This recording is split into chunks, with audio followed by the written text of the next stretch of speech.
Hi friends, కృష్ణానది కాడికి వెళ్ళాను. కృష్ణానది కాడ ఇది వీడియో తీశాను. చూడండి ఫ్రెండ్స్, ఇది కృష్ణానదిలో దిగి వీడియో తీశాను. ఇది విజయవాడ యనమల కుదురుకొండ. ఇది సూపర్గా ఉంది. ఇక్కడ నుంచి లొకేషన్ బాగుంది.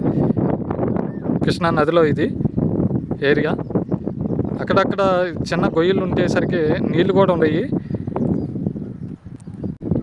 ఇది కృష్ణానది వారధి. ఇది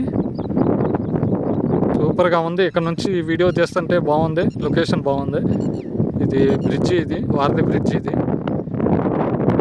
మొత్తం కనకదుర్గమ్మ తల్లి కొండ. ఆ ఏరియా సూపర్గా ఉంది. లొకేషన్ మాత్రం సూపర్గా ఉంది.